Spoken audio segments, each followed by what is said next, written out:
So it seems like years ago now, the remote ID rule for drones was finalized with very specific effective dates and compliance dates. There was even a lawsuit filed in the middle of all this against the FAA for remote ID. So what's going on? Well, today we're going to have a talk with Kevin Morris from the FAA, and he's going to help break it all down for us.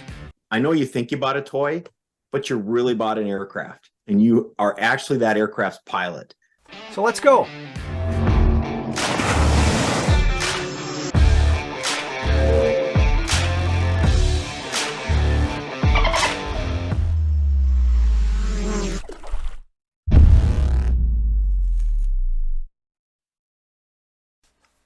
So thank you for stopping by. It's good to see you. Remote ID for drones is a hot button topic, and for good reason. It's controversial, far-reaching, and even resulted in a lawsuit, as I mentioned, being filed against the FAA for possible privacy infringement and tracking concerns of private drone pilots. I think I've been pretty clear that there are things about this rule that I really don't care for, but that being said, the purpose of this video is not to relitigate the remote ID rule. Today is about acknowledging that there is a rule that is in effect today that affects the drone community, and to get an update on the progression of the rule, maybe gain some clarification on some things. If you're looking for a detailed overview of the rule itself, I did do that in a previous video, and I'll put that up here so that you can go ahead and take a look at that at your leisure. So one of the ways I like to convey information on this channel is by breaking things down and giving you my opinion, but of course also by inviting subject matter experts to talk with us so we can get first-hand information directly from the source. That's just how I roll. So today is no different in that we are very fortunate to have Kevin Morris here from the FAA to give us a status update on the remote ID rule. Kevin comes to us from the FAA Office of Communications as an unmanned aircraft systems coordinator and overall drone industry expert. So Kevin, welcome back to the channel, and thank you for agreeing to take the time and talk with us today. We really do appreciate it. Well, Keith, I tell you what, thank you for having me, and it's good to be back on familiar ground, to see our virtual backgrounds as we virtually meet here to talk about remote ID, which is something that, as you're probably more than well aware, is on a lot of people's minds in the drone community. It is indeed. So first, I always have to keep in mind that there are probably people watching that are new to the drone industry or simply haven't been following the remote ID rule, but are trying to learn more about what it means. So maybe a good place to start is with a quick overview. So as a quick refresher, from the FAA's perspective, can you give us a short overview of what remote ID is for drones and why it's needed in the first place? Sure. So remote ID is short for remote identification, and it falls underneath Part 89 of our federal aviation regulations. And this part deals specifically with the remote identification of drones. So I'm going to say right up front, Keith, just so everyone's aware, I don't want to cause any panic right now.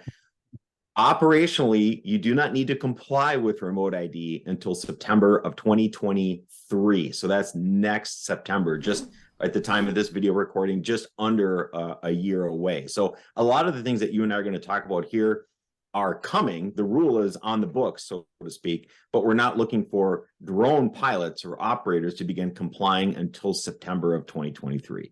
So what remote ID boils down to in its simplest form, we like to call it a digital license plate. It's a piece of equipment or software feature that's going to broadcast certain elements of your drone flight to a certain distance from that drone itself. Things like altitude, location of the drone, location of the control station or takeoff point, speed, those types of things are going to be broadcast. It's important to note that absolutely no what we call personal identifiable information is broadcast. We don't broadcast your drone's registration number. We don't broadcast your name. We don't broadcast your home address.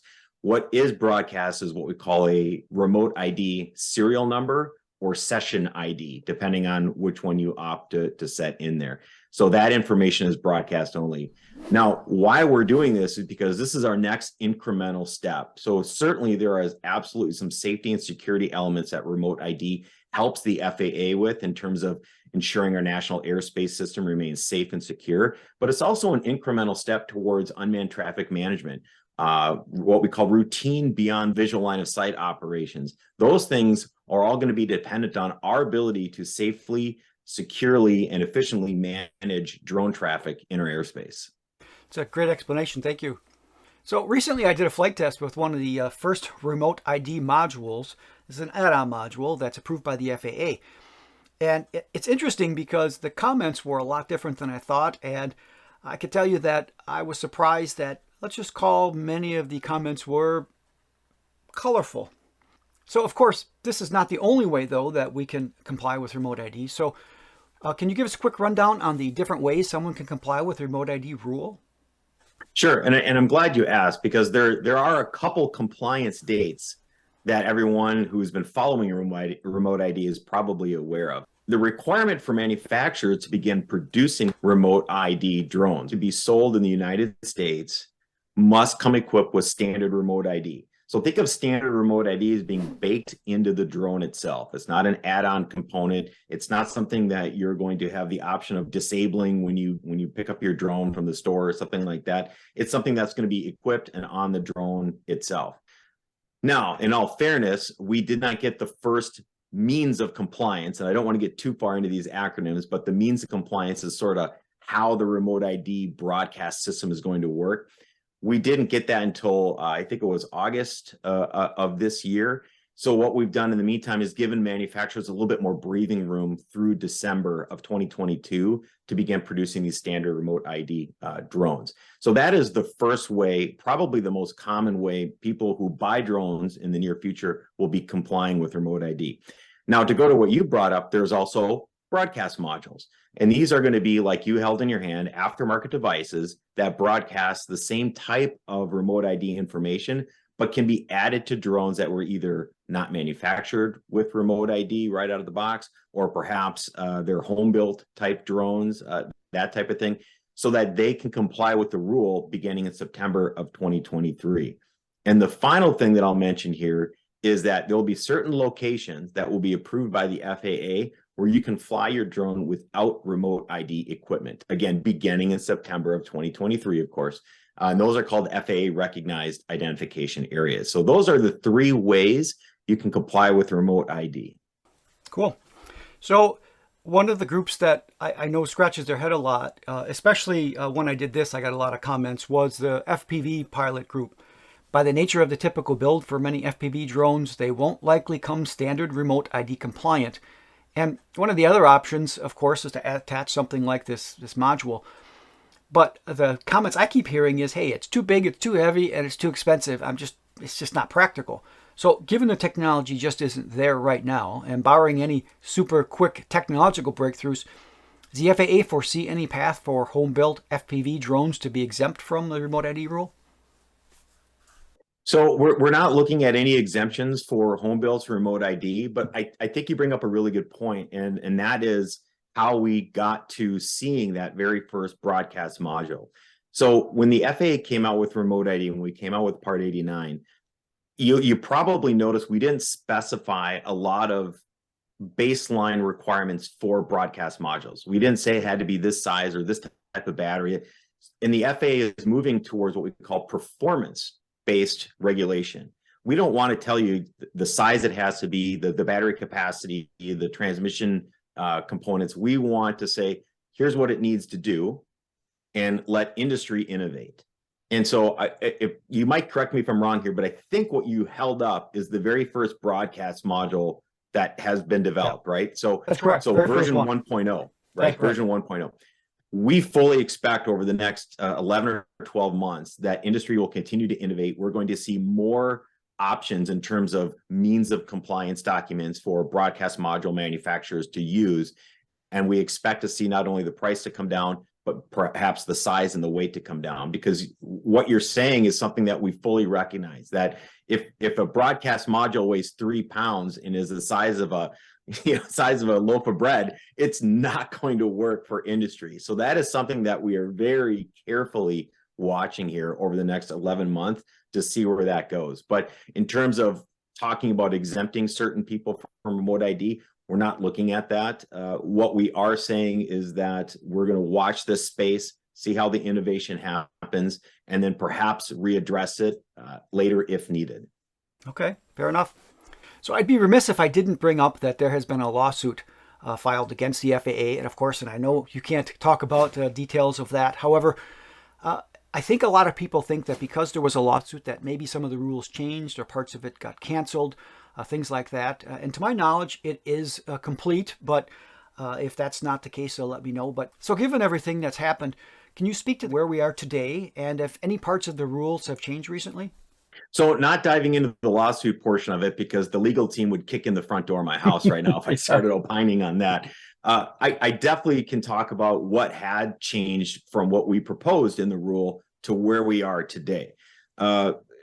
Like your comment section on your YouTube videos when you're talking about remote ID or holding up broadcast modules, it gets a lot of attention. Our notice of proposed rulemaking, or NPRM, also got a lot of attention. We received over 53,000 comments on remote ID.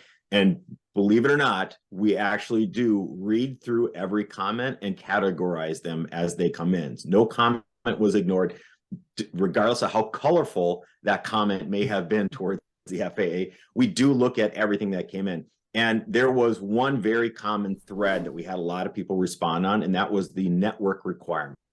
So if you were to happen to get a copy of the proposed rulemaking, you would notice that the FAA was proposing a network requirement, meaning your drone would have to connect to via Wi-Fi or some most likely cellular network and broadcast its location.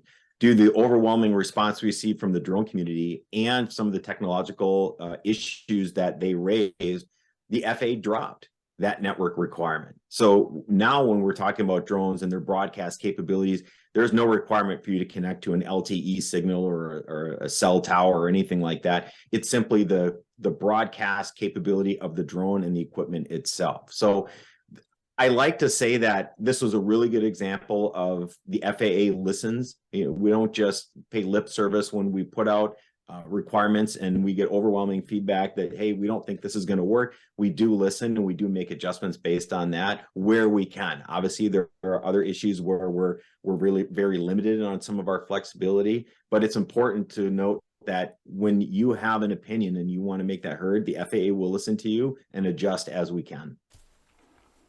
Fair enough, certainly. I did see that some people talk about certain models of drones were approved, certain were not, and people ask me all the time, well, is this one ready? Is this one ready? What do I have to do? So is there a way that we can look where models of drones are approved and get a list and find out, hey, if we're going to buy one, we want to make sure it's ready just so we don't have to deal with a module that it's going to be built in? Is there some way we can kind of track that? And is there a lot of them that are already complying with that, or at least have it in place? Given where we are in the rule set and the timing? Yeah, absolutely. We have a website. It's called our Declaration of Compliance website. And so you can go there and you can see a listing of drones. It now captures both remote ID and operations over people equipped drones that meet category 1 and category 2. But our Declaration of Compliance website is your first and last stop to find out if your drone is remote ID compliant. I just looked at it the other day. I think we're up to 4 pages roughly of remote ID compliant drones.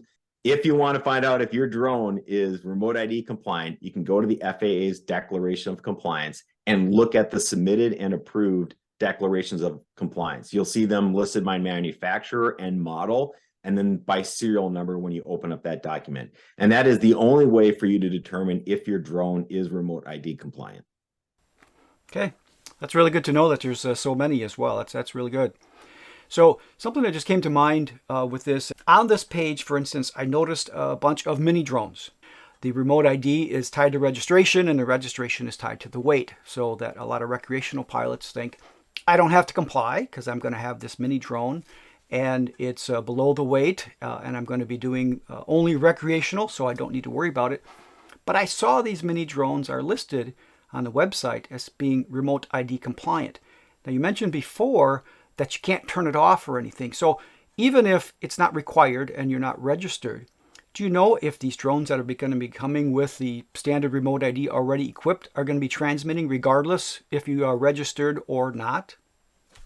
I probably wouldn't try to comment on specific manufacturers and how their product is going to work, but I would say that I would expect if a drone has been built with standard remote ID sort of baked into it, if you will, and then that drone is listed on a declaration of compliance, if you were to buy that drone, it's going to broadcast standard remote ID, because as we've talked about here, Keith, remote ID is not something that the end user is going to be able to switch off. It's not designed for that. So if you did buy a drone and it is remote ID capable, I would expect that that drone broadcasts remote ID information, regardless if it's 0.55 pounds or less and you're flying under Section 44809 as a recreational flyer or not. Okay. That's kind of what I figured too, that you wouldn't be able to turn it on and off depending on your mission. It kind of makes sense, obviously. So that being the case kind of brings up another interesting point. I mean, I've done some videos and I've seen drones that look like a bird. They're a ball you throw around in the sky. They look like a UFO. Some of them are big and huge and cost twice as much as my car. And there's probably 1,000 different manufacturers from every little corner in the world. So how does the FAA envision enforcing this, both with manufacturers so that when some little toy comes in from China that flies around, and with the pilots themselves or the end user to make sure that they're compliant with that? So as you can imagine, it's a big challenge. We don't have the staffing to put an FAA inspector in every drone manufacturer's factory floor or standing on the corner of every street. So what we do is we do a lot of risk-based surveillance operations. So our oversight really for drones, for the manufacturing compliant drones for remote ID, is following the same process we use to really oversee airlines. It's based on risk and resources. So where are we identifying some issues? Then we'll put some resources towards oversight in ensuring compliance and enforcement if necessary. I just want to say real quick on the enforcement piece, our goal is more compliance than enforcement. So we will try to do counseling and training and education ahead of issuing fines and revoking certificates. It's a much better outcome if we can have a relationship where we're educating and talking than going to court, obviously, but that is still an option that the FAA always has. So in terms of how are we going to make sure somebody's flying with remote ID, it's going to follow the same oversight and surveillance program that we use now for drones and making sure that people are complying with the rules. Okay, fair enough. So the last time we talked about remote ID, when we did our last get together, you mentioned that one of the potential benefits, not everything is a negative for remote ID, that one of the potential benefits is that there was a possibility that this paved the way for BVLOS operations. Are we any closer to that being a reality for recreational or 107 pilots now? So the BVLOS is something that I think the drone community has been asking for a long time. If you go back just a couple of years with Part 107, beyond visual line of sight drone flying, if you got the waiver for that, it was sort of considered the crown jewel. It was the ultimate, the gold cup, the championship. You got a BVLOS waiver, that's amazing. We've seen over the past couple years, waivers for BVLOS become more prevalent. As you're probably well aware, Keith, we had an aviation rulemaking committee talk about BVLOS, where we had I think there were 90 plus individuals from all different walks of the drone community and traditional aircraft world got together to talk about how this might work, and they gave us a whole bunch of their suggestions that we are still in the process of reviewing. But sort of looking ahead, that the ARC, the Aviation Rulemaking Committee, that's really the first step in getting to normalized BVLOS operations. And we can point to operations over people, flying at night. As you probably are well aware, not too long ago, you didn't dare do that without a waiver. In flying at night is one of the most requested waivers we received. Just like we use those waivers and information for putting that into a rule, permitting by rule flying by night, permitting by rule operating over people, we're looking to do the same with BVLOS. So BVLOS is slightly more complicated than flying at night with your drone. So it's going to take a little bit more work and maybe a little bit longer timeline to get that through. But that is something that we know that the drone community wants and that we feel that we have a pathway to work towards. Nice. That's good to know. I didn't realize it was becoming that much more prevalent. I have seen some that were approved, but that's really good. I'm looking forward to that. I might even look into that a little bit just to see what it takes, just to see, because I do have the flying at night waiver, the night waiver, and I've got that framed on my wall because, of course, it isn't necessary anymore. But hey, I did it. I did the work initially, so I do have that on my wall. So another thing I do receive from viewers a lot is that there's a theme that, hey, I got this small drone. I'm filming my kids in the backyard, by the pool. And, I'm hardly ever above the top of my house or above the tree line. And I don't pose a threat to anybody. So it seems like, some of this is maybe unnecessary for me. It seems like some of these rules, some of this remote ID stuff doesn't make a lot of sense. So is there any possibility of shielded operations? And you can define that a little bit if you like. Is there any possibility of that becoming a reality and affecting like remote ID? Well, let's talk a little bit about shielded operations first. So shielded operations, the idea boils down to where you happen to be flying your drone, there's almost no chance of it colliding with another aircraft, either because some people call it building masking or shielding operations. It's kind of the same thing. We've seen some approvals go through in terms of airspace authorizations, where the drone pilot was saying, I'm going to be here, but I'm going to be so close to this building, I'm going to be so in tight that if an aircraft were to collide with me, it will also collide with the building. So the chances are almost zero, right? So we've seen that actually work in practice for a few different ways. In terms of a wide scale sort of blanket shielded operation saying essentially, well, as long as you're below your treetops in your backyard, you're good to go, not going to happen.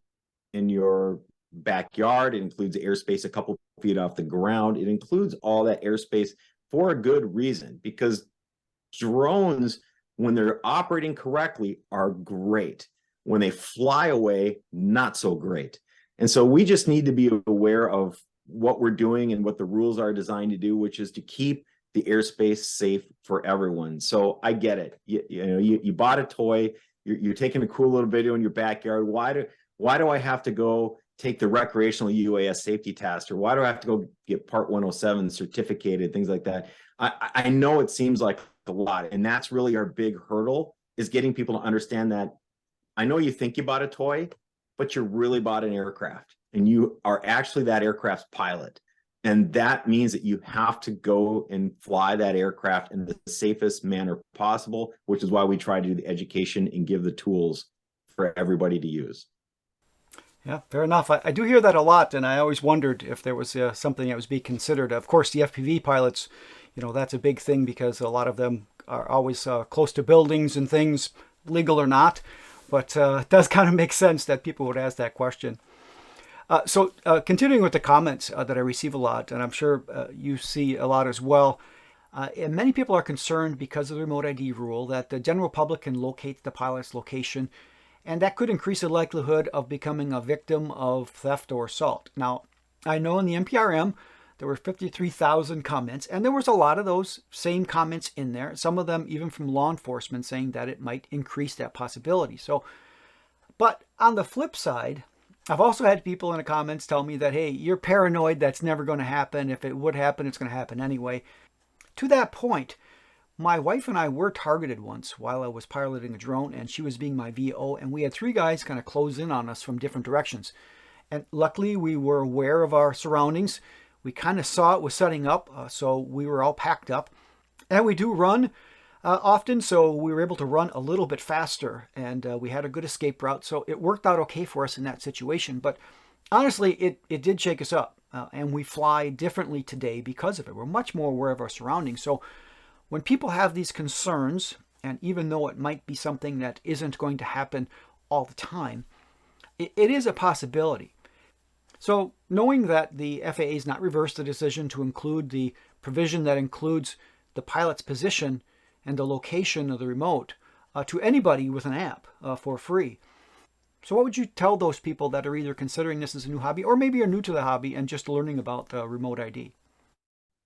Sure. So you bring up a really touchy and in a lot of ways heartbreaking subject, right? You just relayed the story about you and your wife and the encounter you had.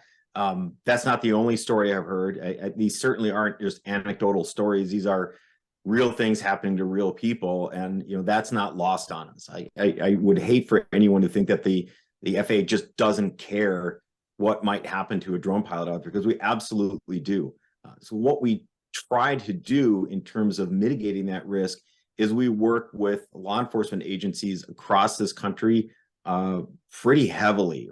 We have an entire group of people, our law enforcement assistant folks that are dedicated to working with police officers, sheriff's departments, other federal agencies to make sure that, one, everybody understands the rules.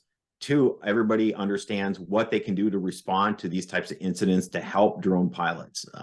That being said, as you are probably aware, the control station location or the takeoff station location broadcast element piece did not go out of the rule. There are really sincere reasons that they are in there. It has to do with our ability to safely and securely manage our airspace, to know who's operating our airspace and where they're operating. That is something that we needed in there. It was the Department of Justice. It was the Department of Homeland Security. A lot of elements that aren't just the FAA. We're looking towards that piece of information to help keep everyone safe and secure. From our point, what I try to do is we try to do as much education to the public as we can. We try to get on obviously social media, but we also get out and try to do local media, television interviews, radio, newspapers, to try to get people to understand that these drones that are flying aren't spying on your kids in your backyard. There are very legitimate reasons for people flying drones, in addition to it's really fun to do, right? So we're trying to educate the people and get them to understand why somebody might be flying a drone. I also recommend to drone pilots, if you're going to be flying in an area where maybe you're concerned that there are some elements that may not appreciate your drone flying, try to mitigate that risk. Maybe get somebody involved ahead of time. Maybe call law enforcement ahead of time to say, hey, I need to do a drone mission here. And I know this individual before has threatened to shoot down any drone or something like that, and maybe work and try to mitigate that risk a little bit. It's definitely going to be a challenge for everyone involved to get education out there, to get law enforcement to understand, for drone pilots to try to help mitigate that risk. But it's not an insurmountable hill that we need to climb. Those are good points. I know that right now the location of the pilot is available even to the general public. Has been any talk or anything in the works that maybe makes that only available to law enforcement or FAA or park ranger, somebody that has some kind of a reason to see that information versus the general public? Yeah, so another really good question. And one of the things I want to make sure everybody understands is that your location or any of the broadcast information coming from Remote ID, it's not broadcast nationwide. So if somebody's living 2 miles away from you, they won't be able to log onto a computer and see where all the drone pilots are flying in their neighborhood. This is something that you're going to have to be fairly close to that drone to pick up the signal. Realistically, if somebody is going to be picking up your remote ID signal from their handheld device, they're probably within at least eyesight or earshot of you flying that drone anyway, assuming that you're operating within visual line of sight, right? And that's the big piece, is that generally speaking, even before remote ID is out there, it doesn't seem like if somebody wanted to find the person flying a drone, they're having too much difficulty doing that. So what we're trying to do is not say that remote ID is just going to make this problem exponentially worse, but what we're trying to do is mitigate that risk that's already out there, where people are already being confronted for flying their drone. How do we sort of slow that down a bit? So one of the misconceptions I just want to get rid of with remote ID is that somehow it's going to be ADS-B-like, which is the aircraft transmission system, right? Where you can pick it up, you can log on to a number of websites and see every aircraft flying in the US. That's not how remote ID is going to work or function. Okay. That is a lot of great information, obviously, and I appreciate you taking the time to bring us all up to speed on the channel. And that's all the questions I have for today, but I want to make sure that I open the floor to you from the FAA's perspective, if there's anything that you want the community to know. So I'll happily give you the last word if you have anything else that you want to share with us. Sure. Well, not to sound too cliche, but we are here to help. And I could just imagine right now the comments going right down your YouTube channel. Never read the comments on the YouTube channel. But we really are here to help. And those concerns that you've brought up today, which are probably some of your own personal concerns, they're concerns you're hearing from your viewers, your subscribers, other people in the drone community, they're real concerns. We have a lot of really good people here working on the drone side of things in the FAA, and we want to have that open communication with the community. This is a facet of aviation that while drones themselves aren't new, the capabilities and the availability of what drones are and can do is relatively new in the past 5 or 10 years. This is the fastest growing segment of aviation. The FAA is fully on board and supportive of complete integration of drones into our national airspace system. So if you have questions, if you're wondering about something, if you heard me say something here and you're like, I can't believe he said that. How could he possibly said that? What does he mean? Send us an email, reach out to us. You can reach us at uashelp@faa.gov. You can reach us through any of our social media channels. Generally speaking, those questions in one form or another eventually make their way to me. So a lot of the responses you get, even though I might not be sending the email, have my language in them. And I'm more than happy to help, because if we all do this together, the future is unlimited for drones. If we don't find a way to cooperate and move through this together, then it becomes really, really tough. Innovation gets stifled, and it's not good for anyone. So I can speak for everyone at the FAA that I work with on drones. We are all for drones. We are all willing to help. Just reach out to us. Let us know what we can do for you. Great, thank you. And I can second that as well. That the FAA has been very helpful in when I reach out to the support center, different emails, different websites. So I agree as well that they've been very reachable to me.